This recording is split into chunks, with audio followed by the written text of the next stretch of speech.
Berikan aplaus yang meriah buat Pak Kiki dan Pak Sandi.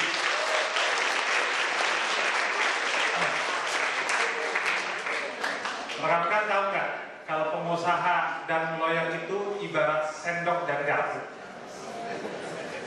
Jadi saling dukung. Pengusaha butuh lawyer, lawyer butuh pengusaha. Suatu saat ketika diskusi sama Pak Sandi pernah bilang, di jejak kesuksesan saya ada di kesuksesan saya ada jejak-jejaknya Pak Kiki Gani. Ini sangat luar biasa.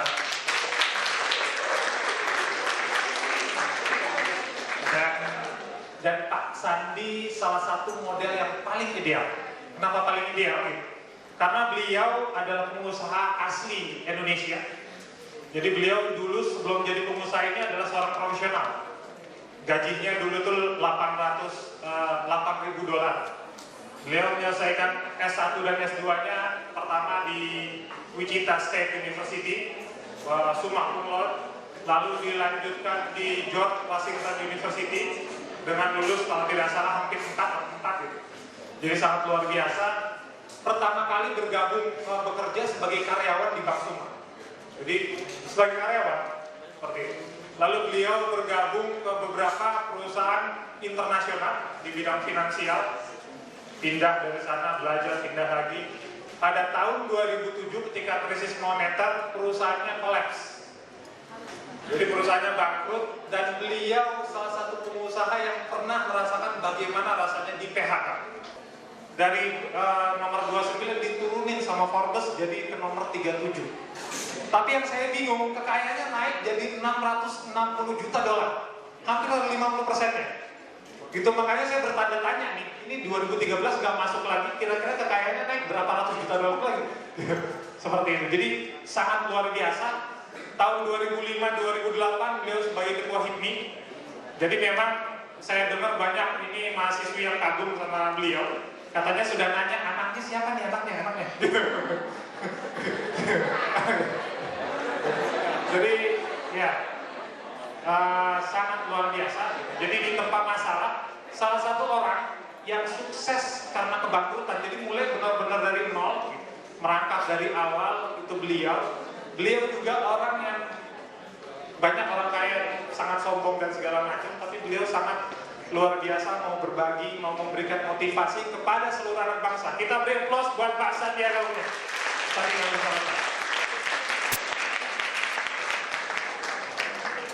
Kembang ya ini. Kupingnya pakai kembang kayak orang Bali itu. Ini kalau nggak salah di UI kemarin baru habis half marathon. Jadi kalau nggak salah ini gambarnya kita lari keliling kampus 21 kilo Pak Kiki. Jadi, saya cari Pak Kiki tapi Pak Kiki nggak ada. Terima kasih atas kesempatannya, terima kasih atas introduction-nya yang sangat tentunya saya sangat tersanjung ada di UI pagi ini. Dan kalau Pak fingerprint atau sidik jari di kesuksesan saya rasa itu adalah hal yang tidak dibesar-besar. Saya baru mulai membangun usaha saya, Pak Kiki menjadi penasihat hukum kami, dan dalam salah satu episode yang sangat menarik dalam karir saya, Pak Kiki menjadi tokoh sentral dalam salah satu proyek investasi kita, dan berakibat suatu investasi yang sangat fenomenal waktu itu untuk kami di perusahaan batubara Adaro Indonesia. Dan Pak Kiki menjadi betul-betul suatu figur yang mensukseskan investasi tersebut, dan memang tidak dibesar-besarkan. Kalau tanpa Pak Kiki mustahil saya berdiri di sini pagi ini. Terima kasih Pak Kiki.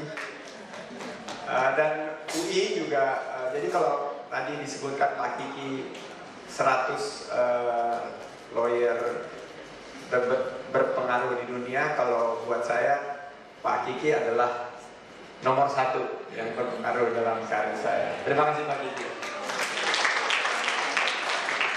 Dan ini hari ini luar biasa di Universitas Indonesia. Saya tiap tahun lalu tanggal 3 Mei di sini, sekarang tanggal 16 Mei. Kalau banyak menerbitkan ranking daripada universitas-universitas di dunia yang tertinggi, universitas A, B, C. Tapi kalau menurut saya Universitas Indonesia ini juga merupakan universitas yang paling berpengaruh dari hidup saya. Kenapa?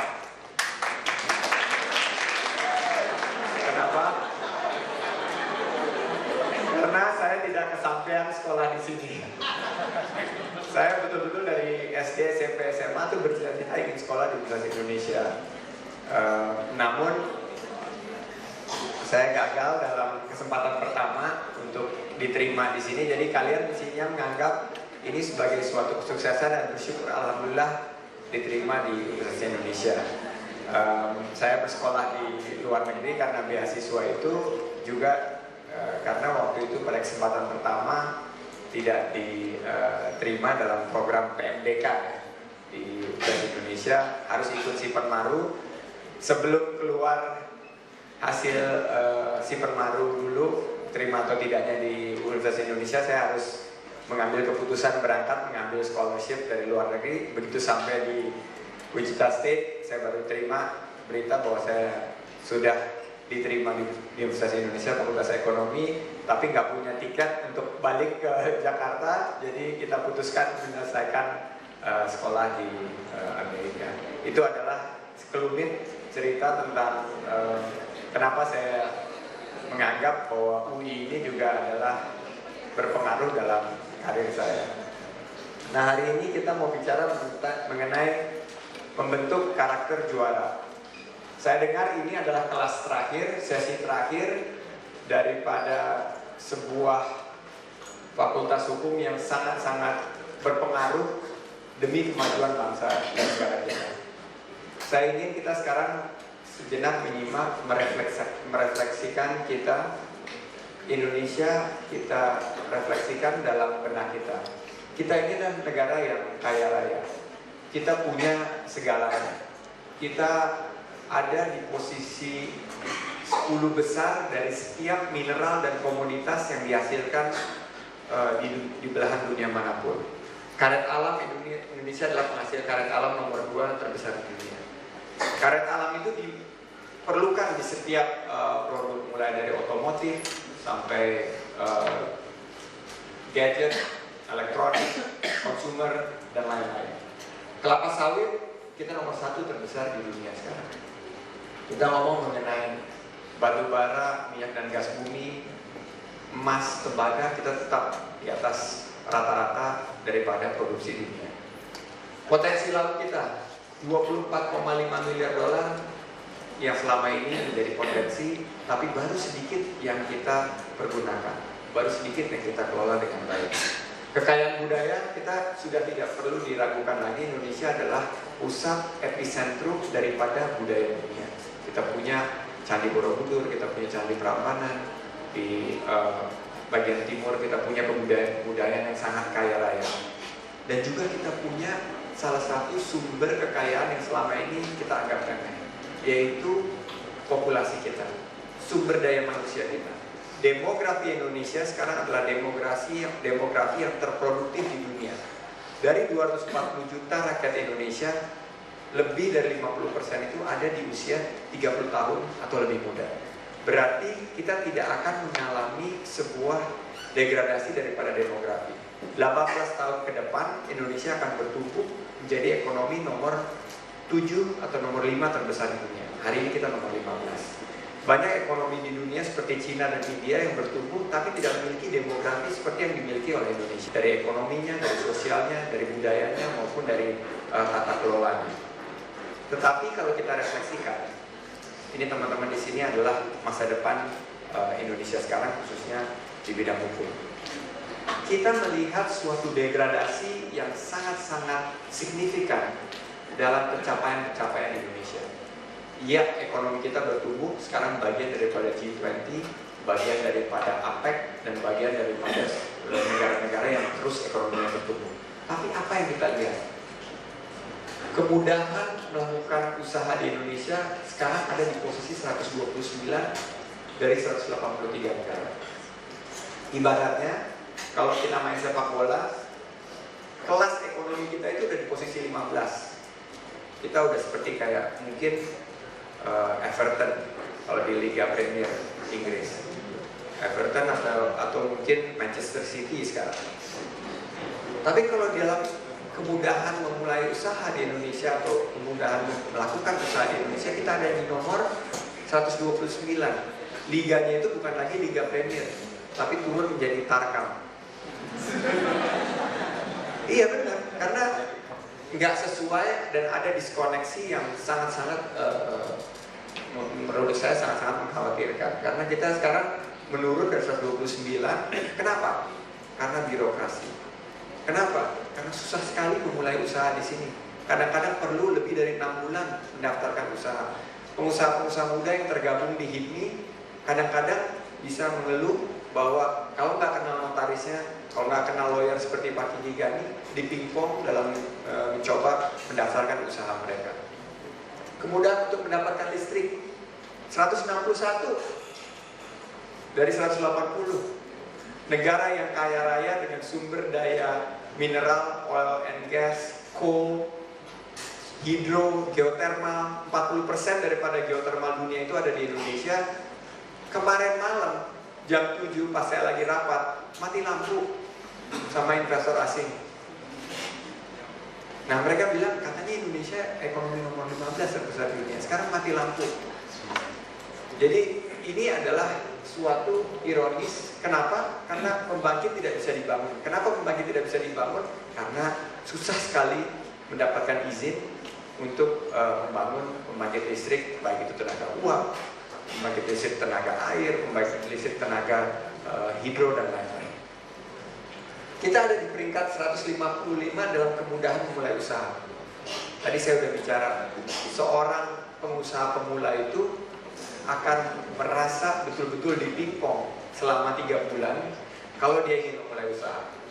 Kita bandingkan di beberapa negara. Di New Zealand hanya butuh tidak sampai 3 hari, tidak sampai 2 hari, 30 menit memulai suatu usaha. 30 menit dia cuma masuk pakai online, dia daftarkan dengan KTP dia, dalam 30 menit terbitlah surat izin PT-nya dia. Di Indonesia, ya pelayanan satu pintu, tapi 28 meja, 38 laci. Nah ini yang kita hadapi, dan kita sebagai yang termasuk kalangan muda masa depan Indonesia punya PR yang besar untuk merubah paradigmanya. Nah ini juga kekayaan laut yang dicuri. Tadi kita bicara 24 miliar dolar, hari ini 4-5 miliar dolar yang dicuri per tahunnya dari Indonesia.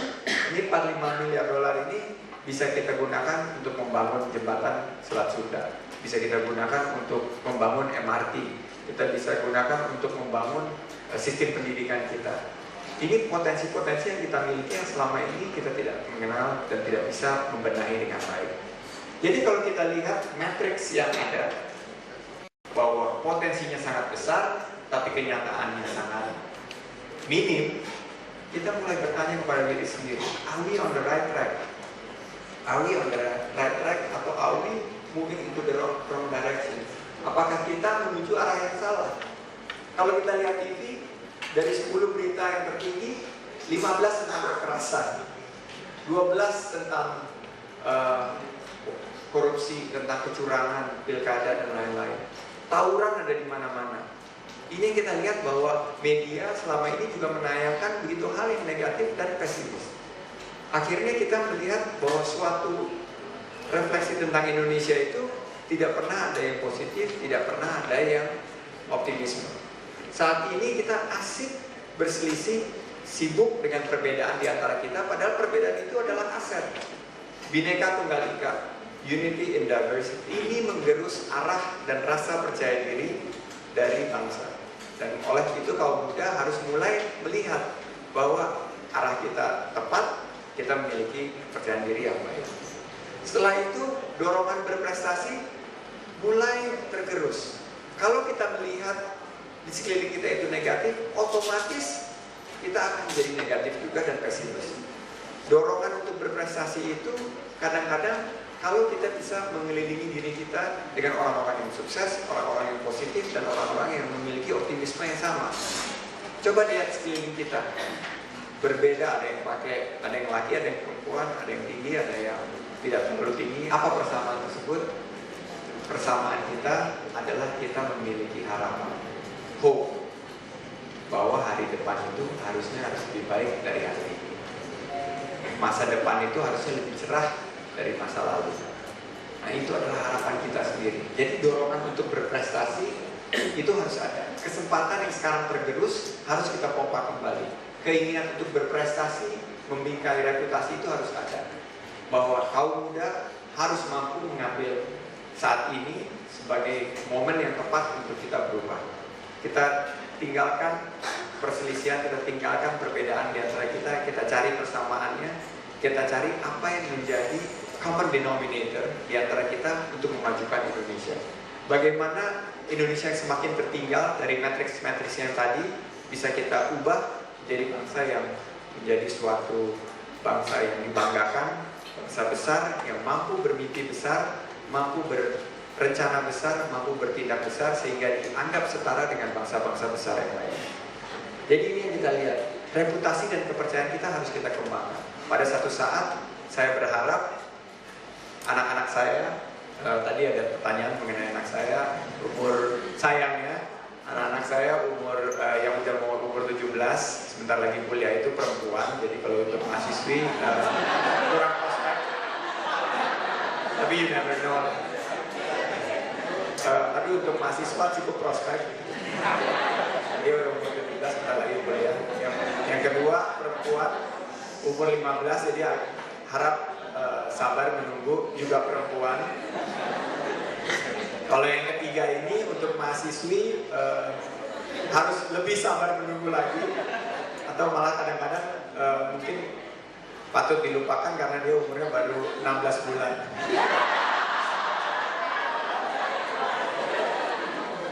15 atau 16 tahun dari sekarang, kalau mau menunggu silakan. Jadi kembali lagi, saya berharap mereka bertiga, karena pada waktu itu Indonesia ada di posisi yang sangat terpuruk, ada di posisi yang menjadi seperti orang sakit di antara negara-negara di Asia Tenggara maupun di Asia. Bagaimana negara dengan GDP per kapitanya di bawah $500, negara yang kalau ada di CNN itu isinya bakar-bakaran atau orang saling membunuh di antara elemen bangsa ini. Bangsa yang dianggap gagal dalam melakukan demokratisasi, bangsa yang dianggap gagal dalam melakukan pembangunan ekonomi. Kemajuan, keadilan, dan kemakmuran bisa dalam satu progres yang berkesamaan. Nah, ini mereka itu lapar karena tidak berdaya. They're not empowered. Mereka tidak diberdayakan. Nah, ini adalah tugas kita kaum muda, adalah bagaimana kita memberdayakan atau mengempower komunitas di sekitar kita mengempower seluruh elemen bangsa ini, seluruh masyarakat, supaya kita maju dan bertumbuh terus menjadi sebuah bangsa yang maju. Kita harus berubah. Sesuatu yang konstan dalam kehidupan kita adalah perubahan, dinamisme, dan lain-lain. Tidak ada yang konstan. Kita harus semua siap untuk berubah.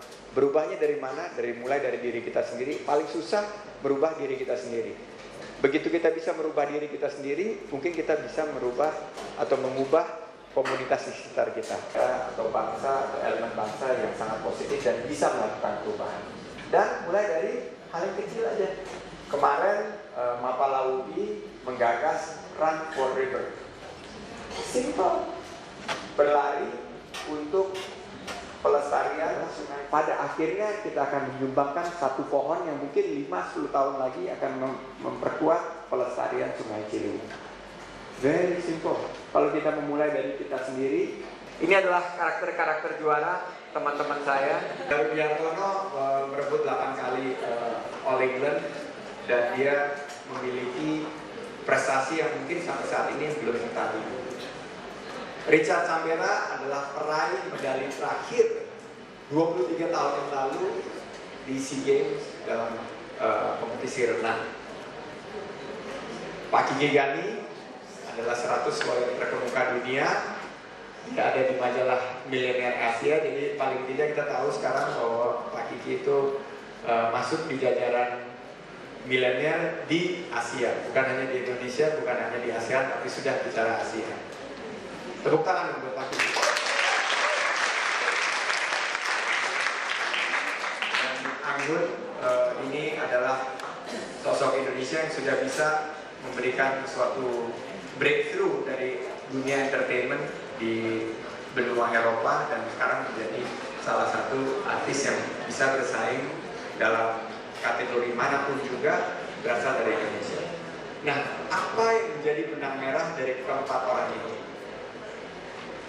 Keempat orang ini bekerja secara keras, bekerja secara cerdas, bekerja tuntas, dan yang terpenting ikhlas. Kenapa Pak Kiki ada di sini hari ini?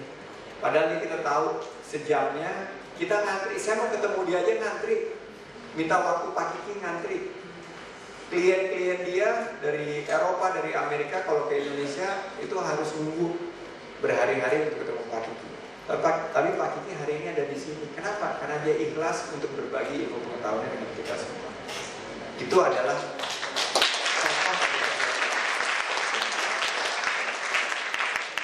kerja keras merupakan benang merah dari apa yang kita sebut sebagai kedisiplinan dan ketekunan. Ibu saya pendidik, saya adalah generasi pengusaha pertama dalam keluarga saya. Yang dia tanamkan itu adalah values, core values, nilai-nilai utama. Apa nilai utamanya? Kerja keras. Kita diberi banyak kesempatan oleh Allah Subhanahu wa Ta'ala, alam semesta memberikan kita begitu banyak karunia. Kita harus membalasnya dengan bekerja secara keras. Kerja jangan setengah-setengah. Kerja keras kadang-kadang tidak cukup. Kita harus memiliki kemampuan untuk bekerja secara cerdas. Kenapa? Karena inovasi dan teknologi, pengetahuan dan knowledge itu selalu berkembang. Kita harus terus belajar, kita harus terus mengasah kemampuan kita untuk bekerja secara cerdas. Karena persaingan itu tidak hanya di antara kita di ruang kelas ini, tapi kita berhadapan juga dengan persaingan-persaingan di mancanegara. Bekerja secara cerdas itu adalah keharusan, keniscayaan agar kita mampu memenangi kompetisi tersebut. Kerja secara tuntas, ini yang betul-betul kadang-kadang kita lupakan. Kita kerjanya setengah-setengah, tidak menyelesaikan. Belajarnya itu tidak tuntas dalam menyelesaikan tugas. Nah, ini yang harus kita ubah, bahwa ke depan bekerja itu ibaratnya main bola, harus punya goal. Yaitu goalnya apa? Mencetak gol dan tidak kebobolan. Kalau kita tidak bekerja secara tuntas, kita kerjanya hanya mengoper-oper bola saja, tidak menciptakan gol, tidak menyelesaikan tugas kita. Coba kita refleksikan diri, apakah kita sudah bekerja secara tuntas? Dan yang terakhir yang tadi saya sebutkan tentang Pak Kiki, saya juga masih belajar. Kadang-kadang kita berprasangka buruk kepada yang di atas. Kita sudah berusaha, tapi hasilnya mengecewakan. Dan kita memiliki prasangka yang buruk bahwa, wah ini musibah dan saya tidak mendapatkan karunia. Tidak boleh bekerja seperti itu. Kita harus betul-betul mengkontrol apa yang kita bisa kontrol, yaitu ikhtiar kita. Hasilnya ada yang diserahkan kepada Tuhan Yang Maha Kuasa. Nah, itu bekerja secara ikhlas. Kita memberikan, karena dengan memberikan itu kita akan mendapat yang lebih banyak. Nah, ini adalah etos 4 kerja as yang selalu saya coba share sama rekan-rekan kaum muda, bahwa ke depan kita harus mampu bekerja keras, bekerja cerdas, bekerja tuntas, dan terakhir bekerja secara ikhlas. Tantangan dan harapan. Banyak sekali, tadi kita bicara mengenai harapan bahwa masa depan harus lebih cerah dari masa kini, bahwa hari esok itu harus lebih baik daripada hari ini. Tantangan kita, rasa malas dan cepat berpuas diri. Kaum muda di Indonesia, terutama yang ingin memulai usaha, ya, entrepreneur itu, selalu saya tanya, kenapa nggak memulai usaha? Oh, saya sudah pelajari, tapi takut. Kenapa takut? Takut gagal. Nah, ini adalah sebuah persepsi yang harus kita ubah, bahwa kegagalan itu adalah anak tangga mencapai kesuksesan. Sebelum saya ada di sini, saya pernah di PHK. Pernah usaha saya gagal beberapa kali. Usaha investasi saya yang sering disorot itu yang sukses-sukses, tapi banyak sekali usaha gagal. Pak Kiki pernah membantu saya waktu kami mencoba investasi di bidang tambak udang. gagal total, tidak pernah dipublikasikan, tapi itu gagal total di mana kita hampir menutup perusahaan kita karena kegagalan berinvestasi di industri yang memang tidak kita kenal.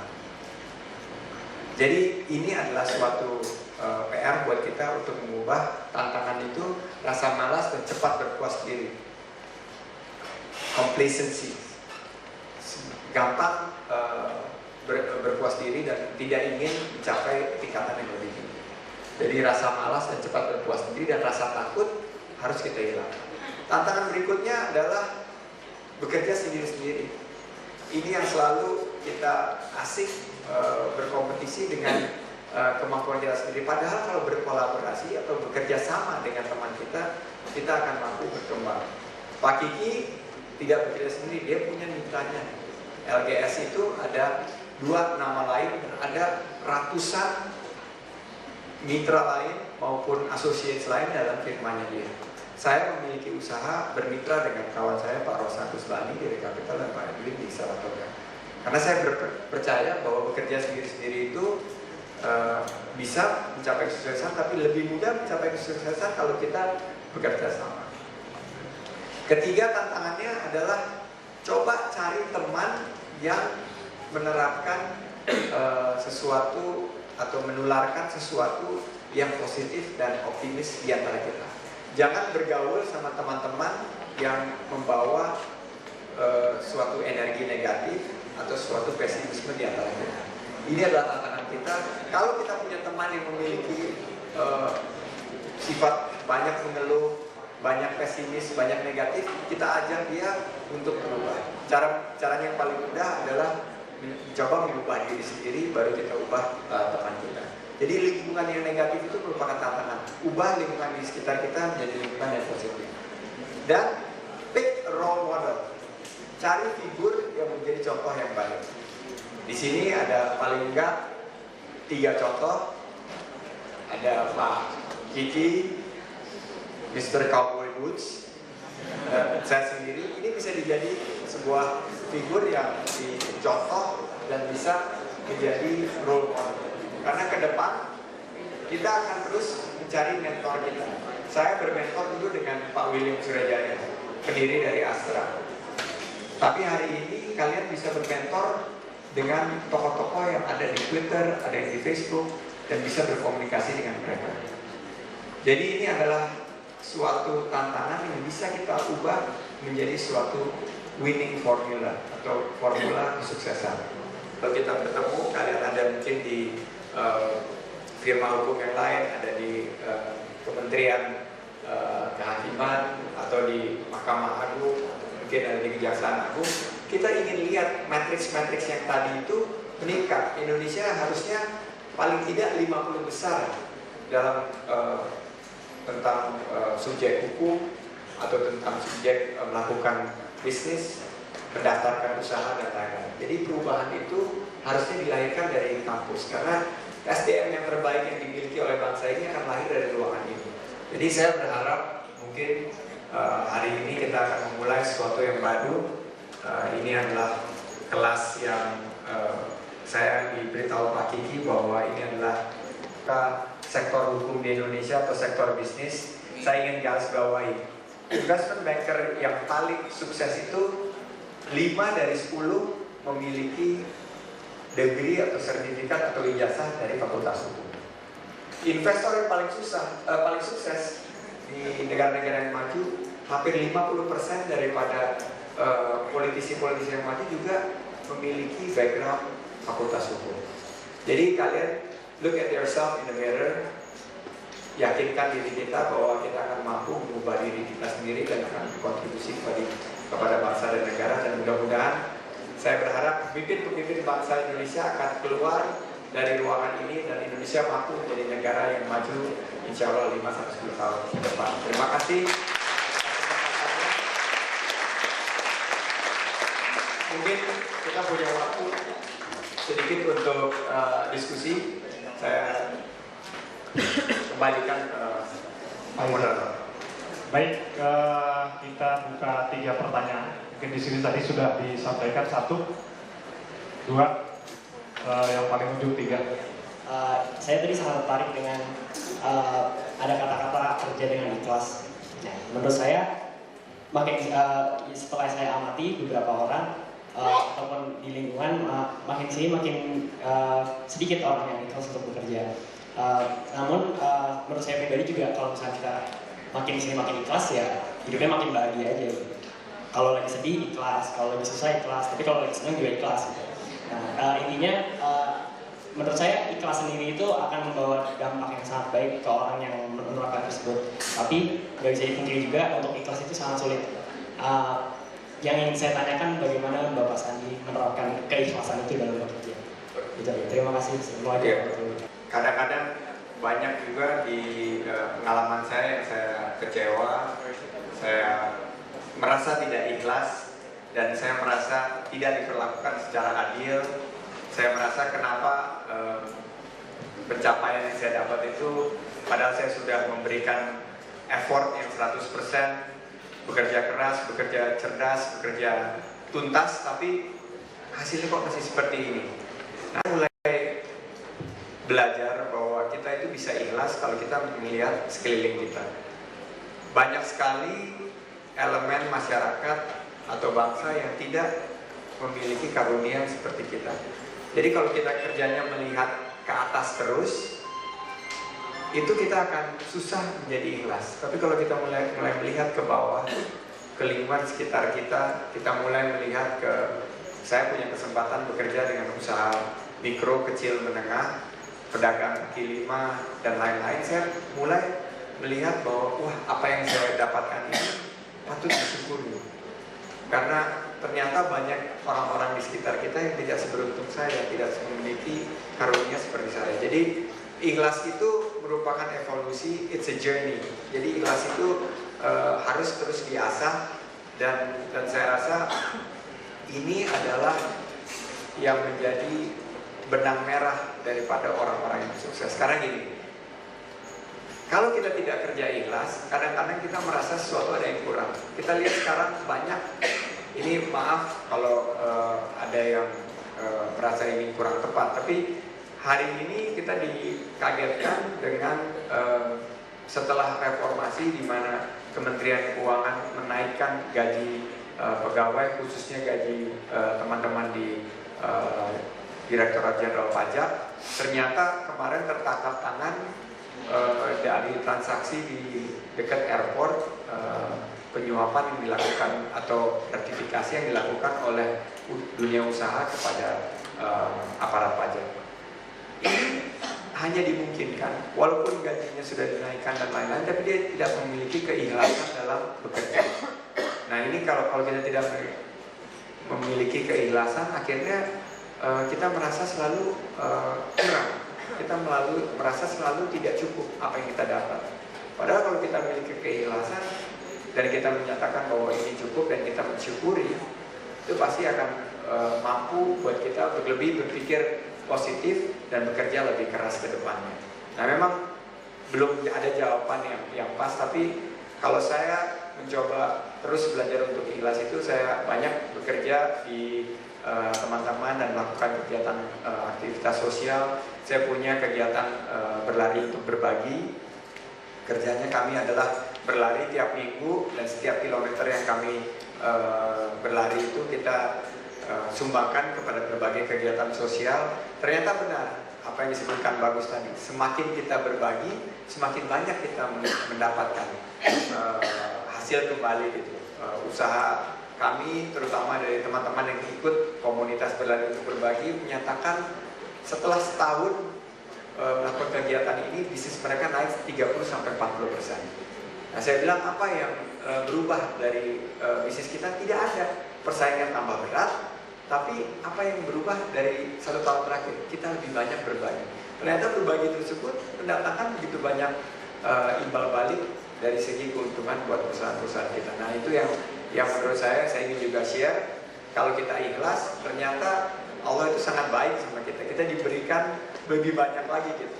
Karena kita sudah amanah mendapat begitu banyak kemudahan. Kalau kita berbagi, kita ikhlas, ternyata kita akan diberikan tanggung jawab dan amanah yang lebih tinggi. Assalamualaikum warahmatullahi wabarakatuh. Ini saya Fauzian Rahman Mulia 2010. Yang mau saya tanyakan bahwa negara kita ini adalah salah satu negara dengan populasi muslim yang terbesar di dunia, bahkan terbesar di Pak. Dan mau saya tanyakan, bagaimana kita sebagai seorang muslim itu membangun, misalnya memulai usaha atau entrepreneurship itu dengan nilai-nilai Islami. Misalnya kita tahu bahwa saya masih jarang gitu ibaratnya umat Islam sendiri, saya kayak di urutan Forbes itu masih banyak kan ya pengusaha-pengusaha muslim gitu. Nah, gimana kita membangun usaha itu jadi seorang sudah nilai Islami dan nanti usaha kita tuh atau hasil jerih payah kita tuh bisa berguna untuk umat gitu. Saya itu aja sebenarnya. Ya, terima kasih Mas Fauzi. Jadi kita kalau melihat memang ini jadi ironis juga kalau dilihat bukan hanya di ukuran pengusaha sukses versi beberapa majalah yang disebutkan tadi, tapi kalau dilihat di misalnya di Kadin, di HIPMI sendirinya atau di beberapa perkumpulan bisnis yang ternama di Indonesia itu memang kira-kira jumlah persentase daripada pengusaha nasional, pengusaha muslim khususnya sangat-sangat rendah. Kenapa? Karena memang menurut saya kita secara kultur tidak dibiasakan untuk mengambil risiko. Kita secara kultur dididik untuk tidak ingin mencoba sesuatu yang baru. Contohnya, saya ngelihatnya tadi pagi sebelum saya berangkat, saya lihat Sulaiman lagi belajar jalan. Dia lagi belajar jalan kan, anak umur 16 bulan pasti kan tergopoh-gopoh. Dan itu saya lihat waktu dia lagi belajar jalan ada dua susternya yang dijagain dari kiri sama kanan, sama kalau ada dia mau jatuh dipegangin gitu. Dan itu secara dari kecil. Begitu dia besar, saya ingat waktu anak saya sekolah di Al Azhar waktu itu masih SD. Dia ini anak saya yang nomor 2, Amira namanya. Amira itu senang membuat kerajinan tangan seperti membuat gelang, kalung dari manik-manik yang dia rantai. Dia minta modal sama saya. Minta berapa? Pinjem duit. Loh, buat apa? Ini mau beli beads sama mau beli benangnya sama toples.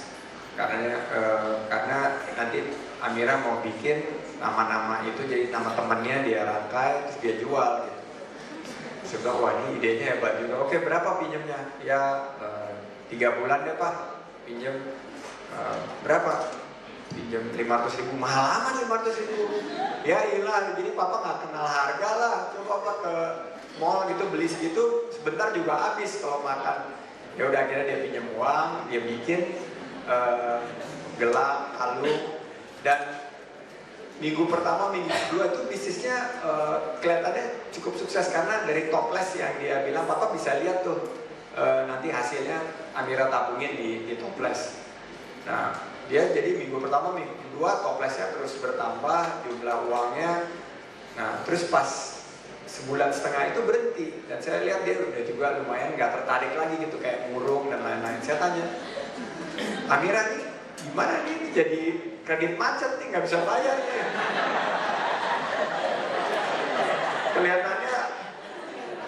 Kelihatannya iPad kamu mesti disita nih sebentar lagi nih saya bilang. Karena kreditnya macet nggak bisa bayar utang. Iya Pak, sekarang kelihatannya ada suatu kemandekan dalam menjual. Kenapa? Saya tanya gitu. Habis nggak boleh sama Bu Guru berdagang di lingkungan sekolah. Loh kenapa nggak boleh? Aku bilang gitu. Ya kamu jualan pas lagi gurunya ngajar di kelas. Enggak juga setelah selesai kelas dan lain-lain. Loh kenapa nggak bolehnya? Saya tanya kenapa nggak boleh oleh Bu Guru? Dia bilang gini, Amira nggak malu berdagang, kan bapaknya pengusaha sukses, masa anaknya berdagang di sekolah? Nah ini adalah bentuk penolakan daripada society, daripada kultur kita terhadap kegiatan trading atau kegiatan berdagang, kegiatan ekonomi kreatif. Nah ini yang simpel-simpel seperti ini mengakibatkan dia secara dari kecil tanpa kita sadari, anak kecil itu kita minta untuk tidak mengambil risiko, tidak berinisiatif, tidak berinovasi, tidak mau untuk memulai sesuatu usaha. Nah ini yang memang menjadi ironis dan harus kita ubah. Ubahnya dari mana? Dari sistem pendidikan kita. Kebetulan saya aktif di ICMI, Ikatan Cendekiawan Muslim. Kita lagi petakan bagaimana supaya kita melahirkan pengusaha-pengusaha baru, generasi pelaku-pelaku ekonomi baru dari kalangan umat Islam, umat Muslim, maupun secara general. Dan itu kelihatannya harus diubah dari sistem pendidikannya. Di ISMI lalu kami melahirkan ISMI, Ikatan Saudagar Muslim, karena ternyata setelah dari zaman dulu Serikat Dagang Islam dan lain-lain tidak ada wadah ekonomi yang bisa mampu menularkan virus-virus entrepreneurship ini. Mudah-mudahan ke depan kita bisa mengubah sistem pendidikan kita dan kita mampu melahirkan lebih banyak pengusaha-pengusaha sukses dari kalangan. Saya mengucapkan terima kasih Pak kepada Pak Sandi yang telah menyempatkan untuk hadir di sini dan sedikit berbagi kepada kami semua. Yang saya tanyakan di sini lah mengenai penjelasan Bapak tadi terkait dengan bagaimana seharusnya kita selaku muda-mudi bangsa untuk terus menciptakan inovasi-inovasi menghadapi tantangan, dan Bapak juga telah memberikan tips-tips sebelumnya. Tapi terkait dengan inovasi-inovasi yang seharusnya ditunjukkan oleh kalangan muda, kita melihat bahwa sebenarnya pemerintah tidak begitu responsif terhadap inovasi-inovasi yang lahir dari pemuda. Kita ketahui bahwa beberapa hari terakhir ini ada siswa, kalau tidak salah SMP di Bogor, yang telah menciptakan sepatu untuk anti kekerasan seksual. Kemudian kita dengar juga bahwa atlet peraih, saya kurang tahu prestasinya apa, yang hanya ditawarkan pemerintah sebagai satpam, yang mungkin kita kira tidak proporsional atas apa yang telah diberikannya oleh negara. Dan masih banyak lagi prestasi-prestasi muda-mudi bangsa yang tidak begitu direspon oleh pemerintah. Yang menjadi pertanyaan saya di sini adalah bagaimana seharusnya kita selaku muda-mudi bangsa untuk terus menciptakan inovasi, tapi tidak begitu terlalu menopang pada respon pemerintah. Tapi bagaimana juga seharusnya sikap pemerintah yang siogianya menyokong inovasi-inovasi dari muda-mudi bangsa. Terima kasih Pak. Tebal bawahnya dan itu ditaruh besi di sekelilingnya yang dihubungkan ke baterai 9 volt yang bisa dinyalakan dan dimatikan. Tugasnya adalah kalau misalnya kita diserang, ini untuk laki-laki dan perempuan karena sekarang kejahatan seksual bukan hanya oleh perempuan. Saya beberapa kali juga diserang juga.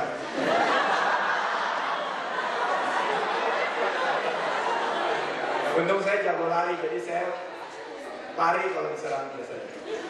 Jadi ini sepatu bisa dipakai, dinyalakan, dan kalau kita diserang, kita bisa bertahan dengan menendang, dan sepatu ini bisa melumpuhkan penyerang tersebut karena memiliki tegangan tinggi dan bisa mengejutkan daripada penyerang tersebut.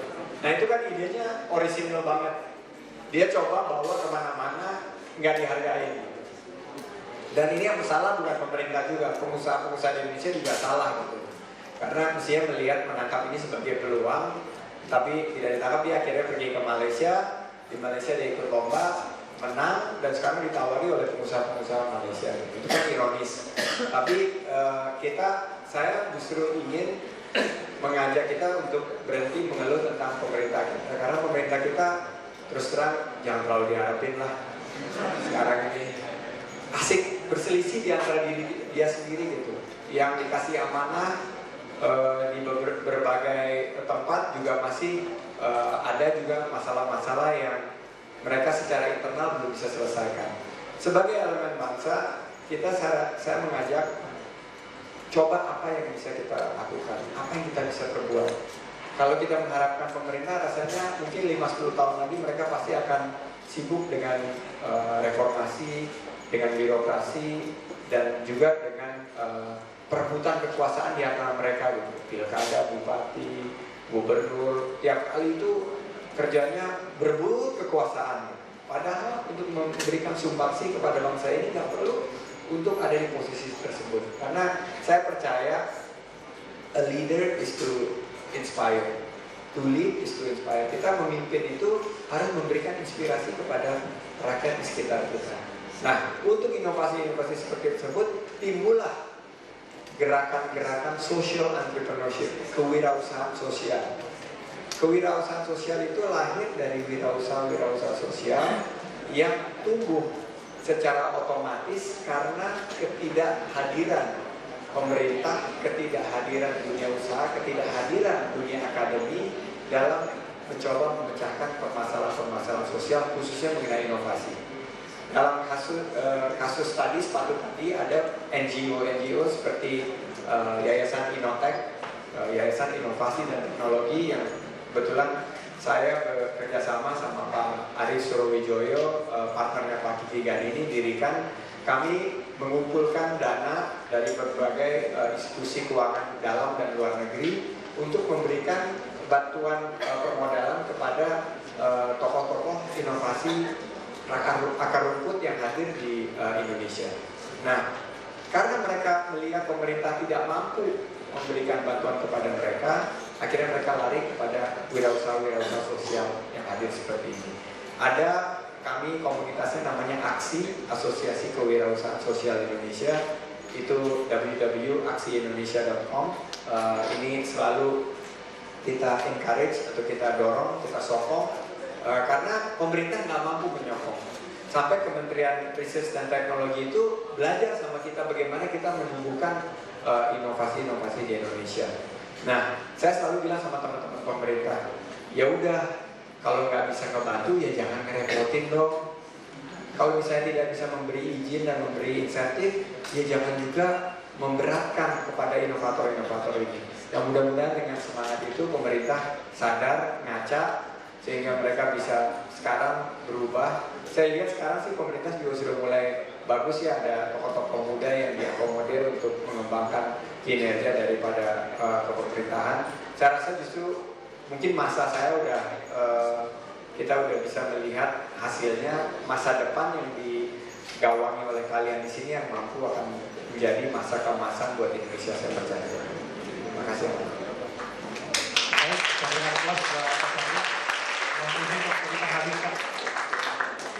Jadi sangat luar biasa. Sebelum ada serah terima sesuatu ini. Terima kasih Pak Sandi.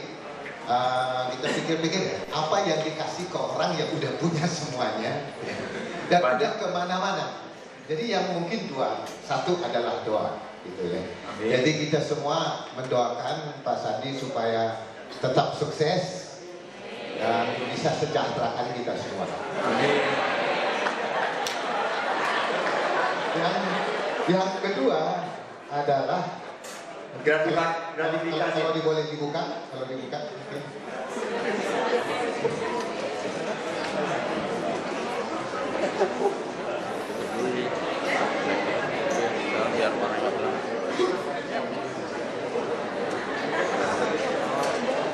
Boleh dibuka, mungkin Pak Sandi yang buka.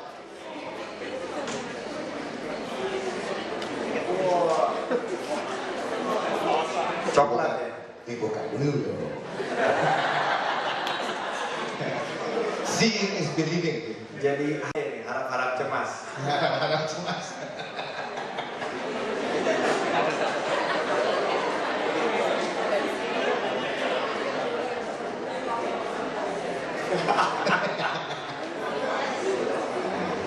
Ini Bebek.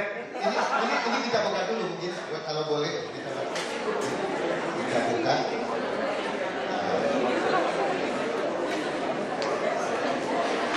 Ini namanya lawyer duck.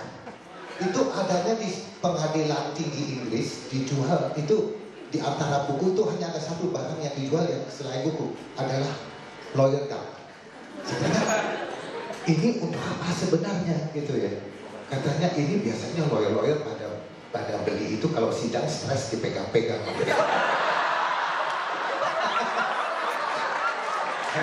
Tapi aslinya itu katanya memang bisa ditaruh di bucket atau di kolam atau apa dia terapung.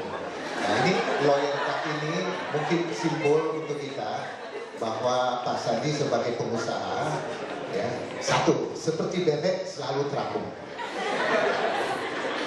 Yang kedua, bahwa sukses yang langgeng itu pasti apabila ragu-ragu, kalau kita mengikuti jalur hukum itu yang paling langgeng.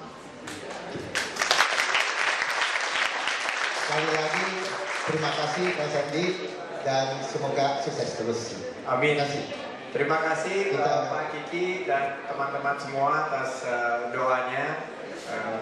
Memang tantangan terberat daripada pengusaha itu selalu adalah banyak godaan dan yang tadi Pak Kiki bahwa seorang pengusaha yang sukses itu akan mampu bisa diuji kemampuannya untuk terus mengapung kalau dia mampu terus berada dalam koridor hukum. Dan ini adalah tugas dari teman-teman kalangan muda untuk terus mengingatkan agar para pelaku usaha di Indonesia itu sadar terhadap hukum dan tidak melakukan kegiatannya di luar koridor hukum. Terima kasih Pak Kiki. Terima kasih Pak Sandi.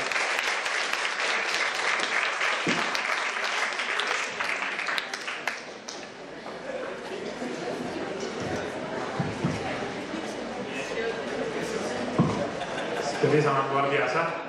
Sebenarnya Pak Kiki juga pengusaha investment karena Pak Kiki punya law firm di Amerika, Pak. Oke. Kita berikan sekali lagi applause yang meriah buat Pak Sandi. Terima kasih Pak Sandi.